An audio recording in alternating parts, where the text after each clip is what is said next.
وفاقی حکومت کی ہفتے میں 2 دن سمارٹ لاک ڈاؤن کی تجاویز۔ وفاق نے تجاویز صوبوں آزاد کشمیر اور گلگت بلتستان حکومتوں کو بھی بھجوا دی۔ ذرائع کے مطابق جمعے اور ہفتے کی درمیانی شب مکمل لاک ڈاؤن کا آغاز ہوگا۔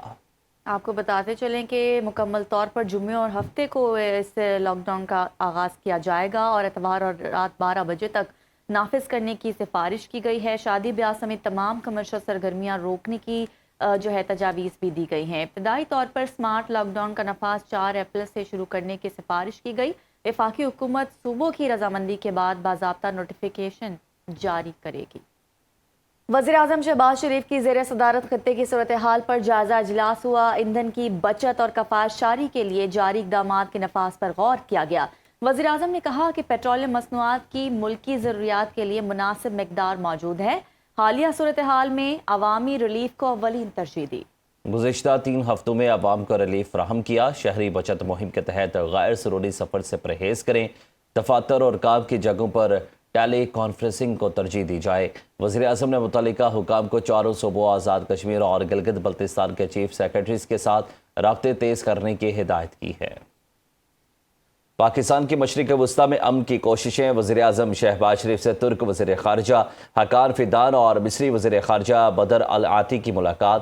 وزیراعظم نے امریکہ ایران ثالثی کے لیے سعودی عرب، مصر اور ترکیہ کی کاوشوں کو سراہا۔ شہباز شریف نے کشیدگی کے خاتمے کے لیے اجتماعی کوششیں ناگزیر قرار دی۔ ایران اور امریکہ کو مذاکرات کی میز پر لانے کے لیے مثبت کردار ادا کرتے رہیں گے۔ وزیر خارجہ نے وزیر اعظم کو مشرق وسطی میں جاری صورتحال پر اپنے اپنے ممالک کے نقطہ نظر سے آگاہ کیا۔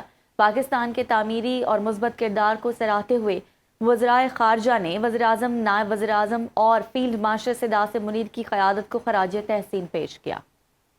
پاکستان میں اہم سفارتی پیش رفت۔ ترکیہ، سعودی عرب اور مصر کے وزرائے خارجہ سے ملاقات پر وزیر اعظم شہباز شریف کا ایکس پر بیان۔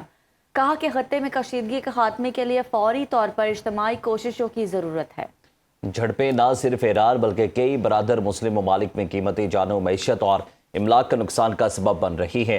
سعودی عرب، ترکیہ اور مصر کی کاوشوں کو سراہتے ہیں۔ مزید کہا کہ پاکستان ایران اور امریکہ کو مذاکرات کی میز پر لانے میں مثبت کردار ادا کرنے کے لیے پرعزم ہے۔ علاقائی امن اور استحکام کے لیے پاکستان کی مخلصانہ کوششوں پر ان کے اعتماد کے لیے شکر گزار ہوں۔ ایران اور امریکہ نے پاکستان پر اعتماد کا اظہار کیا ہے۔ دونوں ممالک مذاکرات کے لیے پاکستان کی سہولت کاری پر آمادہ ہے۔ پاکستان کی امن کوششوں پر سعودی عرب، ترکیہ اور مصر کے وزرائے خارجہ نے شکریہ ادا کیا۔ نائب وزیر اعظم اسحاق ڈار کی 4 ملکی اجلاس کے بعد گفتگو۔ کہا وزیر اعظم شہباز شریف کی قیادت میں پاکستان کا عالمی اور علاقائی شراکت داروں سے مسلسل رابطہ رہا۔ چاروں وزرائے خارجہ نے اس بات پر اتفاق کیا کہ تنازعات کے حل کے لیے مکالمہ اور سفارتکاری ہی واحد مؤثر راستہ ہے۔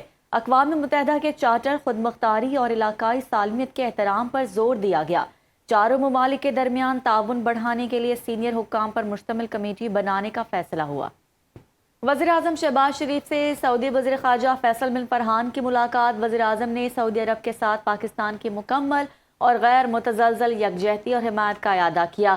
انہوں نے موجودہ بحران کے دوران سعودی عرب کی جانب سے تحمل پر مبنی اقدامات کو سراہا۔ وزیر اعظم نے مسلمہ امت میں اتحاد کی ضرورت پر زور دیا۔ پاکستان کی وسیع سفارتی کوششوں سے سعودی وزیر خارجہ کو آگاہ کیا۔ جاری اعلامیے کے مطابق وزیر اعظم شہباز شریف نے کہا پاکستان ہمیشہ سعودی عرب کے شانہ بشانہ کھڑا رہے گا۔ وزیر اعظم شہباز شریف نے خادم الحرمین الشریفین شاہ سلمان بن عبدالعزیز اور ولی عہد محمد بن سلمان کے لیے نیک تمناؤں کا اظہار کیا۔ ملاقات میں نائب وزیر اعظم اسحاق ڈار، مشیر قومی سلامتی لیفٹیننٹ جنرل عاصم ملک بھی موجود تھے۔